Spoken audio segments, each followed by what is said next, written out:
ABC ન્યૂઝમાં આપનું સ્વાગત છે। ચલાલામાં પીજીવીસીએલ દ્વારા વીજળી પોલ અને લાઇટની સમસ્યાના નિવારણ માટે રિપેરિંગ કામગીરી।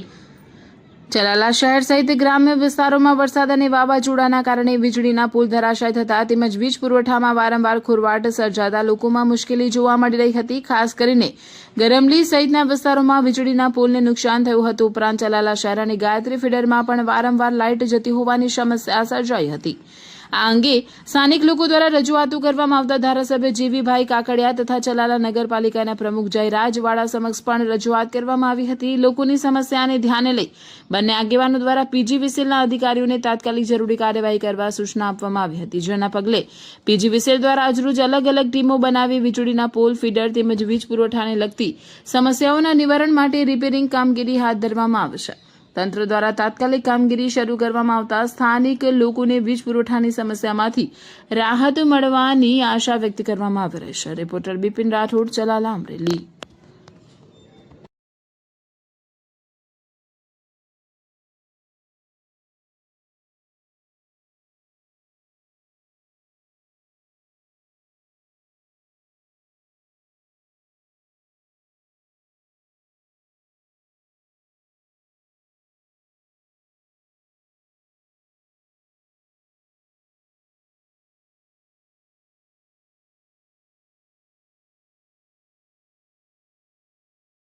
સાહેબ, લોકોની કેટલા સમયથી રજૂઆત હતી, અવારનવાર ગાયત્રી ફીડર તેમજ માંગ હતી, શું કહીશો આજે કામગીરી શરૂ કરી?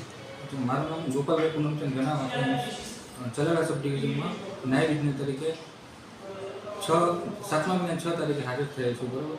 અને મારા હાજર થયા પછી વરસાદી વાતાવરણ, જેના કારણે ઘણી બધી લાઈનો પડી ગઈ હતી અને સિટીની અંદર લો વોલ્ટેજના પ્રશ્ન આવતા હતા અને ટ્રિપિંગ આવતા હતા, બરાબર। અને વરસાદને કારણે અને એની પછી અમે અત્યારે હાલમાં ગાયત્રી ફીડરની અંદર તેમજ સિટી ફીડરની અંદર સમારકામની કામગીરી પૂર ઝડપે ચાલુ કરી દીધી છે, બરાબર। ટૂંક સમયની અંદર 11માં જે ટ્રિપિંગ આવતા હતા એ તો બંધ થઈ જ જાય।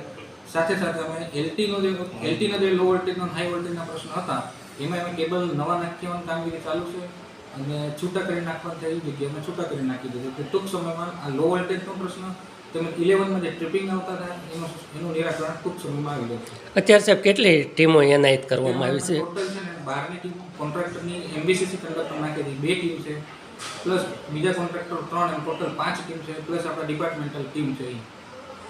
Okay sir.